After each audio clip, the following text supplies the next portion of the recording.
Et ce qui est arrivé, c'est que je me suis posé la question, mais comment je vais m'en sortir? Je sais comment je suis rentré dedans, je sais comment je suis arrivé dedans, mais j'arrivais plus à m'en sortir, j'arrivais plus à m'en passer.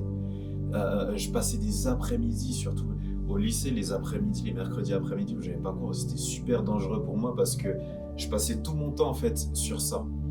Au lieu d'être concentré à l'école sur mes cours, sur tout ça, je passais la plupart de mon temps sur ces choses-là. Et quand j'en parlais avec des connaissances que j'avais ou avec des potes, euh, bah, c'est le même ressenti en fait qui était là. C'est-à-dire qu'on rigolait de tout ça et tout, mais au final, on n'était pas plus heureux que ça dans ce qu'on faisait. Et ce qui fait que j'ai pas trouvé d'issue et de manière de m'en sortir. Je suis resté comme ça pendant à peu près 4 ans où je suis resté que dans cette manière-là de penser, alors que j'allais à l'église, j'écoutais la bonne parole le dimanche, et en même temps, je n'étais pas plus proche de ça que Dieu. Et pour la petite histoire et les gens qui me connaissent un peu, moi, tout ce qui était attrait à Dieu, j'en ai entendu parler parce que j'allais à l'église, et les gens en parlaient, on en parlait aussi avec des potes, mais Dieu, je ne connaissais pas plus que ça. Je faisais pas l'effort, en tout cas, de m'approcher de Dieu. J'avais pas cette envie-là aussi parce que je savais les efforts que ça demandait. Et ça me donnait pas envie, en fait, de pouvoir m'approcher de tout ça. Sauf qu'à un moment, je me suis dit, trop, c'est trop. Si je veux avancer dans ma vie, il faut que je fasse quelque chose. Et à ce moment-là, on va dire, c'était vraiment vers le milieu de la première au lycée, milieu de la première, milieu d'année de la première, début terminale, où je commençais à avoir conscience en fait que la vie que je menais, elle était pas bien. Ça me faisait pas du bien en fait le fait de me masturber. J'étais pas bien dans cette manière de penser. J'étais pas bien sur le regard que j'avais sur le femme. Je savais très bien que j'étais convaincu en moi que c'était pas bien et j'avais envie de devenir meilleur, de changer. Et donc j'ai voulu essayer de m'approcher de Dieu parce que je me suis dit en fait c'est la seule issue que j'ai, c'est la seule aide que je pourrais avoir. Et donc j'ai essayé de faire ça. En même temps, j'étais pas très sûr de ce que Dieu était capable de faire, tout ça et tout, parce que m'est arrivé à plusieurs moments, après que je me masturbe, de dire à Dieu, de faire une prière et de dire est-ce que tu peux m'aider par rapport à ça, de m'excuser par rapport à ce que j'avais fait, de mélanger un peu tout sans savoir ce qu'il fallait faire et tout. Et ça marchait pas parce que je continue encore le lendemain ou la journée d'après, ou des fois je m'arrêtais peut-être un moment, mais je recontinuais la semaine d'après, le mois d'après. Mais vers cette période-là, je me suis dit non, faut que j'y arrive, il faut que j'arrête tout ça. J'ai commencé à chercher Dieu de manière générale et de manière vaste. J'ai commencé à dire à Dieu, Seigneur, si tu existes, Dieu, si tu existes, aide-moi par rapport à ça parce que j'en peux plus. Je vois que je vais pas avancer dans ma vie. Je vois que c'est pas bien la vie que je mène. C'est pas bien en fait. C'est pas ce que je veux. C'est pas ce à quoi j'ai envie de ressembler. C'est pas le message que j'ai envie de véhiculer, de transmettre au travers de ma vie. Et j'ai continué donc, du coup à chercher Dieu de manière vraiment radicale et de manière sévère. J'ai essayé d'arrêter plein de choses autour de moi, mais ça, j'avais du mal. J'avais du mal. Mais plus j'avais du mal, plus je continuais à chercher Dieu, plus j'essayais de chercher à le connaître au travers de ce qu'on pouvait dire de lui, au travers de la Bible, de la parole de Dieu. J'ai commencé à chercher à lire les Écritures, à méditer.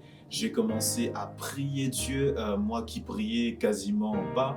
Avant, j'ai commencé à prier Dieu, à essayer de développer cette communion, cette relation-là avec Dieu. Et j'avais pour projet, comme but, du coup, de me faire baptiser. Parce que je me suis dit, il faut vraiment que je marque le coup par rapport à ma vie passée, que je marque le coup par rapport à ce que j'avais pu faire. Donc, j'avais pour projet de me faire baptiser. Et je me suis dit, non, il ne faut pas que je me fasse baptiser, que je puisse encore être dans cet état-là. Donc j'ai fait tout ce que je pouvais pour vraiment sortir de cet état-là. Et par la grâce de Dieu, avec son amour, avec sa confiance en moi, j'ai pu sortir de tout ça. Dans le sens où aujourd'hui, ça fait plus de 7 ans, quasiment, que je pratique plus ces choses-là. Ça fait quasiment 7 ans que je suis sorti de tout ça, et ce qui fait que je rends grâce à Dieu parce que aujourd'hui j'ai plus ces pulsions-là, en tout cas, qui me poussent jusqu'à pouvoir aller me masturber, jusqu'à aller regarder des films pornographiques. J'ai plus ces pulsions qui me poussent jusqu'à aller dans ce péché-là. Et j'avais pas idée de ce que Dieu aurait pu faire aujourd'hui en 2022, pendant que je suis en train de vous parler. J'aurais pas eu idée de ce que Dieu aurait été capable de faire au travers de ma vie, parce que je me disais, moi qui étais impur, qui était sale au travers de tout ce que j'ai pu faire, parce qu'au-delà de tout ça, il y a d'autres choses qui se sont développées derrière ce péché-là principal de la masturbation et des films pornographiques qui me faisaient du mal, à moi en tout cas. Il y avait d'autres péchés au travers du mensonge, du regard sur les femmes, ma manière de penser. Il y avait plein d'autres petites choses qui étaient là tout autour de moi et qui faisaient que ça polluait ma vie. Et je me disais, mais comment Dieu a pu faire ça pour moi? Et je me disais, voilà, malgré que Dieu m'a permis de sortir de tout ça, m'a aidé dans cette démarche-là, parce que j'y arrivais pas par moi-même, mais j'avais pas de perspective sur l'avenir. Et Jésus-Christ m'a donné de nouveaux objectifs, une mission, des nouvelles manières de voir la vie, ce qui fait que ma vie a totalement changé aujourd'hui. À l'heure où je vous parle, j'aurais jamais pu penser qu'aujourd'hui, pour ceux qui suivent un peu ce que je fais, je puisse faire tout ça. J'aurais jamais pu penser qu'au travers de moi, Dieu puisse bénir des vies, Dieu puisse se servir de moi, mais il y a peut-être 10 ans en arrière, jamais j'aurais pu imaginer tout ça, parce que j'étais dans ce mode de vie-là. Je connaissais pas Dieu. Et je pars du principe que si Dieu a pu le faire pour moi, à combien plus forte raison il peut le faire pour toi qui me suis, ou toutes ces personnes qui me suivront au travers de cette vidéo, de ce témoignage-là. À combien plus forte raison? Toi qui te poses la question, tu te dis, mais comment est-ce que je m'en sortirai? Comment est-ce que c'est possible? Que tu sois tombé, que tu sois retombé dans ce péché-là ou dans un autre, sache que Dieu est capable de le faire. La Bible le montre que rien n'est impossible à Dieu.